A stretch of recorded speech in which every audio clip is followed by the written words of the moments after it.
नमस्कार, स्वागत है आपका एबीपी न्यूज में। आपके साथ मैं हूं अखिलेश आनंद और इस बुलेटिन की शुरुआत उस खबर से जिससे देश की सबसे बड़ी पार्टी की नींद उड़ सकती है।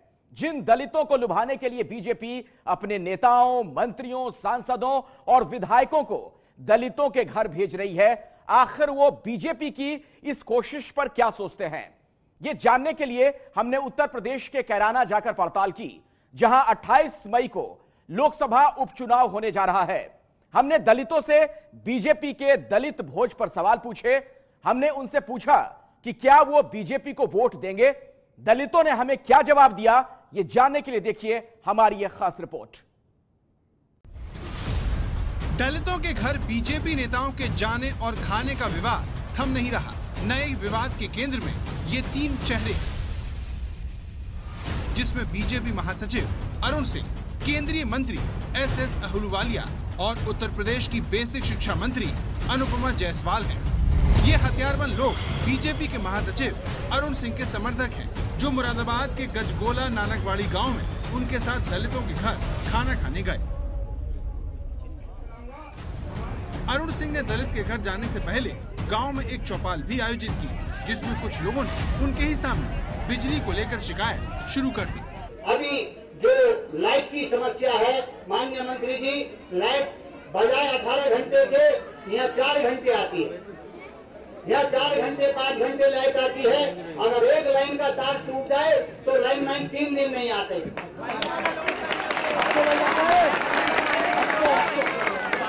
लाइन टूट जाए तो लाइनमैन 3 दिन 4 दिन नहीं आते। यहाँ के फोन भी ठप हो जाते हैं, समझे। और फिर जब आते हैं तो यहाँ धंधा करके लोगों को पैसा देना पड़ता है, तब वो काम जोड़ा जाता है। जब लोगों ने अपनी समस्या रखनी चाहिए तो भाजपा समर्थकों ने उन्हें रोक दिया, जिससे हंगामा शुरू हो गया।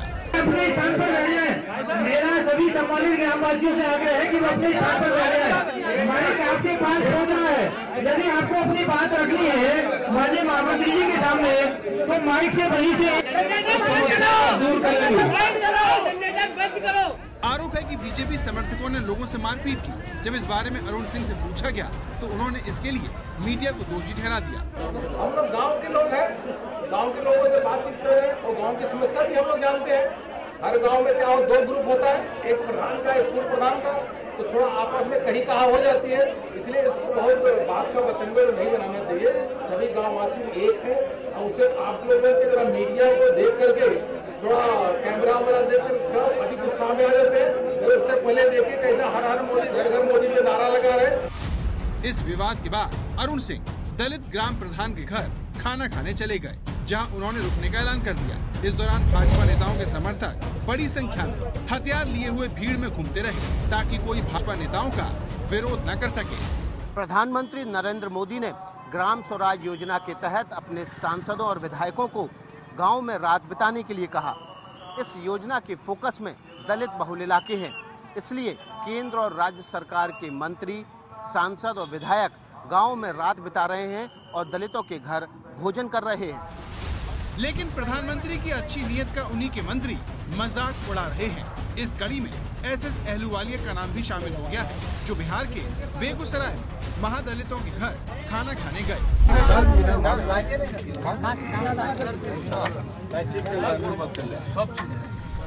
मंत्री जी को महादलित के घर खाना खाकर रात में रुकना था, लेकिन आरोप है कि अहलूवालिया ने जो खाना खाया वो बाहर से मंगवाया गया था। यही नहीं, वो खाना खाकर दलित के घर रुकने की बजाय सर्किट हाउस रवाना हो गए। रात को 11 बजे निकल गए यहाँ से, बेगूसराय रिफाइनरी चल गए। अरे भाई, जब आप मेरे दर्द को देखने आए, आप हमको समझने आए, तो जब आप रात में रुकते तब न उस महादलित परिवार की बात को आप समझते, उसके दुख को आप देखते। लेकिन ऐसा नहीं हुआ। अब तो मंत्री जी जहाँ जहाँ जा रहे हैं, अब तो क्या कहते हैं, हलवाई लोग जाकर के होटल से खाना लाकर उनको खिला रहे हैं। जब इस बारे में एसएस अहलूवालिया से पूछा गया तो वो भड़क गए। एक महिला या उसके परिवार के सदस्यों के प्रति इतना संभव नहीं होता है कि वो 200, 300, 500 आदमी का भोजन बना सके। घर में बर्तन ही नहीं होते इतने बड़े। बीजेपी की ये सारी कवायद लोकसभा चुनाव यानी कि 2019 से पहले दलितों को लुभाने की है, लेकिन सांसदों और विधायकों की हरकतें बीजेपी को फायदे के बजाय नुकसान ही पहुंचाती दिख रही हैं। लेकिन इससे बीजेपी नेता सबक नहीं ले रहे। उत्तर प्रदेश के बहराइच की तस्वीरें देखिए। आरोप है कि इन बच्चों को इसलिए बुलाया गया है ताकि बेसिक शिक्षा मंत्री के दलित भोज में ज्यादा भीड़ दिख सके। लोगों का कहना है कि बच्चों को घंटों बिठाकर पानी तक के लिए नहीं पूछा गया। रात 8 बजे जब मंत्री जी नहीं पहुंची, तो कुछ बच्चे अंधेरे में ही रात को घर के लिए निकल पड़े, जिसमें ये दोनों भाई बहन भी शामिल हैं। क्यों रो रहे हो बेटा? तुमसे बताया गया था तुमको घर छोड़ा जाएगा, काहे रो रहे हो? क्या नाम है बेटा तुम्हारा? हाँ? कहाँ घर है तुम्हारा? हाँ? तुम्हारा भाई है, ये क्यों रो रहा है? ये क्या कह रहा है? भूख लगी है इसको? यहाँ पे कुछ मिला नहीं खाने वाला? जब इस बारे में अनुपमा जायसवाल से पूछा गया तो वो बहाना बनाकर सवाल को टालने में जुट गई। कितना सुंदर प्रशंसा मंत्री जी, उस बात का करी है। वो बच्चे हैं, उनके साथ कोई कैजुअलिटी हो जाती है, उसका जिम्मेदार कौन होगा? सुनिए, आपने अभी सामने देखा कि बच्चों ने इतना सुंदर कार्यक्रम प्रस्तुत किया। ये बेसिक शिक्षा विभाग के बच्चे आपके सामने कार्यक्रम। मंत्री जी, हमारे पास बच्चों की बाइट है, बयान है बच्चों का। सुनिए, चाहे वो सरस्वती वंदना हो और वो चाहे हम होंगे कामयाब हो।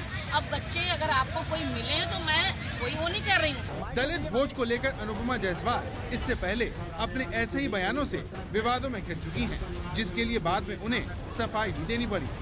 पहली बार कोई सरकार ऐसी बनी है जब किसी परिवार के लिए नहीं, किसी जाति के लिए नहीं, दलितों, वंचितों, पिछड़ों के उत्थान के लिए बनी है। महिलाओं के लिए भी नहीं, नौजवानों के लिए बनी है। गरीबों को लाभ हो, किसानों को लाभ हो। इसके लिए सरकार के मंत्री जा के रात भर मच्छर काट रहे हैं और जा रहा है, और बड़ी प्रसन्न, सबसे बड़ी बात, बड़ी प्रसन्नता का अनुभव कर रहा है। किसी को 2 मिले तो कहता है मेरे को 4 जगह और मेरी चौपाल करा देना। मुझे भी देखो 2 करने थे, मैं 4 जगह प्रवास कर चुकी। मुझे लग रहा है कि शायद सही ढंग से मैंने जो कहा है उस विषय को पूरा नहीं रखा गया है। हम लोग जैसी परिस्थितियां हैं वैसे उसी परिस्थितियों में जाकर प्रवास कर रहे हैं। ठीक है, अगर मच्छर काट भी रहे हो तो कोई बात नहीं है, हम लोग जाकर बहुत ही प्रसन्नता का अनुभव कर रहे हैं। अनुपमा जायसवाल से पहले उत्तर प्रदेश के गन्ना मंत्री सुरेश राणा भी दलितों के घर खाना खाने के कारण विवादों में घिर चुके हैं। उन पर आरोप लगा कि उन्होंने होटल से मंगवाकर खाना खाया, जिस पर बाद में उन्हें सफाई भी देनी पड़ी। मैंने अभी कहीं सुना कि भाई वो कहीं बाहर से खाना मंगाया, कैटरर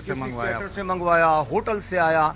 मैं चैलेंज के साथ कह सकता हूँ, उसी गांव के अंदर खाना बना और उसी गांव के लोगों के सहयोग से बना, और उन लोगों के साथ बैठ करके हमने दलित परिवार में सबने मिलजुल करके खाया। इसमें कौन सी गलत बात है? आप कह रहे हैं कि खाना बाहर से होटल से नहीं आया? मैं कह नहीं रहा हूँ, 100% गारंटी के साथ कह रहा हूँ कि वो खाना वहीं उसी गाँव में बना। सुरेश राणा की सफाई के बाद अब आपको रजनीश नाम के उस दलित की भी बात सुना देते हैं, जिसके घर सुरेश राणा दलबल के साथ रात में पहुंचे थे। सुनिए योगी के मंत्री के दलित भोज की हकीकत। जो है, रात को मेरा गेट खटखटाया, मुझे नहीं पता था कौन आया, मैं तो सोया हुआ था। रात को 11 बजे थे। जैसे ही मैंने देखा तो विधायक हैं और सांसद भी हैं और मंत्री जी भी हैं और भी बहुत सारे लोग हैं, पूरा प्रशासन था। सुरेश राणा तो उन्होंने कहा कि यहाँ पे खाना खाना है। अब मुझे तो पता ही नहीं कि क्या हो रहा है यहाँ पे। अचानक आए और घर में घुस गए सारे लोग, और फिर क्या हुआ कि खाना घर में ही खाया, प्लेट बाहर से और खाना बाहर बना था, पीछे हलवाई ने बनाया था। जो है, फिर खाना खा के वो चले गए यहाँ से। बीजेपी नेताओं की इन्हीं हरकतों पर राष्ट्रीय स्वयंसेवक संघ ने भी ऐतराज जताते हुए इसे शोबाजी करार दिया है, लेकिन बीजेपी के दलित सांसदों ने इसके खिलाफ बिगुल फूंक दिया है, जिसमें बीजेपी सांसद उदित राज भी शामिल है।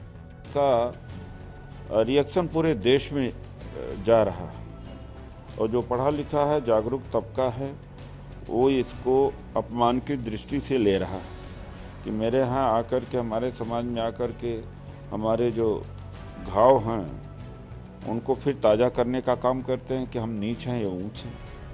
राहुल गांधी जी ने बहुत अभ्यास किया था 2014 के पहले, खूब दलितों के घर में गए थे और कितना राजनीतिक लाभ मिला सब जानते हैं इस बात। उदित राज की तरह सावित्रीबाई फूले भी बीजेपी नेताओं के इस दिखावे से नाराज हैं और खुलकर इसका विरोध कर रही हैं। भोजन बनाने वाला भंडारी कोई और होता है, भोजन परोसने वाला कोई और जाति के होते हैं, और बर्तन टेंट का होता है, उस बर्तन में बनाया जाता है। लेकिन केवल अनुसूचित जाति के घर पर बैठ करके खाना जो भोजन करते हैं, और उसका फोटो खींच करके और टीवी पर, पेपर में, व्हाट्सएप पे, फेसबुक पे चला करके और पूरे देश के दलितों का अपमान किया जा रहा है। बीजेपी के दलित सांसदों की ये बातें फिजूल नहीं है, क्योंकि बीजेपी की ये कोशिश कामयाब होती नहीं दिख रही। उत्तर प्रदेश के कैराना के दलित तो ऐसा ही दावा करते हैं, जो बीजेपी के दलित भोज को नाटक करार दे रहे हैं। दलित तो घर में खाना खा कर दिखावा कर रहा है, दिल से दिल मिलान नहीं है, अपने दिल से बात नहीं करते, दिखावा कर रहे हैं खाना खाने का। चलेगा वोट लेना चाहिए, वोट तो क्या जाएगी वोट आप लोगों की बीजेपी में? नहीं, ये बिल्कुल नहीं जाएगी। कम दरम आया जी, बाहर से खाना आ रहा, बाहर से प्लेट आ रही, बाहर से बर्तन आ रहे और अत्याचार हो रही है दलितों का। अत्याचार हुआ हमारे पे तो खुलेआम लठ बजा, हम वोट नहीं देंगे, भाजपा को वोट नहीं देंगे। कैराना से दलितों की राय बीजेपी की नींद उड़ा सकती है, क्योंकि 28 मई को कैराना में उपचुनाव होना है, जहां 2.5 लाख दलित वोट हैं। ऐसे में कहा जा सकता है कि दलितों को करीब लाने का बीजेपी का ये दांव उल्टा पड़ता नजर आ रहा है।